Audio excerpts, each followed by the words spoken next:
Hello everyone, welcome back to my YouTube channel. आज आहे गणपती बसवण्याचा दिवस, पण याच्या आधी काय स्ट्रगल केलं डेकोरेशनसाठी हे मी ह्या पूर्ण व्लॉगमध्ये कॅप्चर करणार आहे। तर बघत राहा पूर्ण व्लॉग। इथे दादा आणि दादाचे फ्रेंड्स मिळून गणपती डेकोरेशन करता आहे। रात्रभर जागून यांनी पूर्ण डेकोरेशन कंप्लीट केले। 3 दिवसांमध्ये यांनी पूर्ण डेकोरेशन केलं आहे। यावेळेस किल्ल्याच्या थीम सारखं डेकोरेशन करायचं होतं, एकदम सिंपल लाइटिंग, फक्त गणपती बाप्पा भरभरून आणि आजूबाजूचं जे डेकोरेशन आहे एकदम सटल ठेवायचं होतं आणि रिझल्ट खूप छान आलेला आहे। जसं पाहिजे होतं तसंच रिझल्ट आलेला आहे। ते तुम्ही नेक्स्ट क्लिपमध्ये बघू शकता।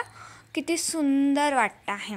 आणि गणपती बाप्पा पण एकदम सिंपल आणलं होतं आणि घरी एक स्टोन लावून डिटेलिंग केलं आहे। त्यांची धोती घरी केलेली आहे, त्यांचं सगळं जे आहे शिंगार तो घरी करण्यात आलेला आहे। त्यानंतर हा आहे गणपती बसवण्याचा दिवस। चौरंगावर स्वस्तिक काढलं, कळस रेडी केला, आरतीचं थाल रेडी केलं, सगळ्या गोष्टी एक गोष्टी रेडी केल्या आहे। इथं मी छोटंसं ट्रान्झिशन करण्याचा ट्राय केलेला आहे, बट एडिटिंग इतकी जमलेली नाही, बट ठीक आहे। सगळं बेडशीट वगैरे नीट लावले, तोरण नीट लावलेले आहे, आंब्याच्या पानाचे पण तोरण लावलेलं आहे आणि आर्टिफिशियल पण। त्या दिवशी खूप जास्त पॉझिटिव्ह वाईब होती आणि असतीच बाप्पा येणार होते तर असणारच आहे। त्यानंतर हर एक गोष्टीचा डिटेलमध्ये व्हिडिओ मी घेतलेला आहे। सकाळपासून खूप सारं काम करून थकले होते, सो त्यामुळे मग मी काही आवरलेलंच नव्हतं, त्यामुळे इथं माझी काही क्लिप्सच नाही आहे। नाही तर मग मला वाटत होतं मस्त ट्रेडिशनल वगैरे वेअर करावं, साडी वगैरे, बट नाही झाली ती।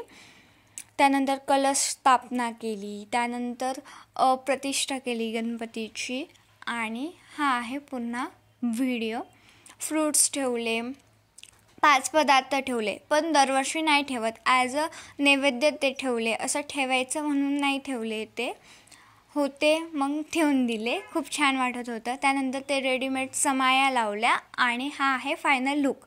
गणपतीची जी डिटेलिंग आहे ते सुद्धा एक स्टोननी केलेली आहे, एकदम डिटेलमध्ये। Thank you so much watching my video. Bye bye.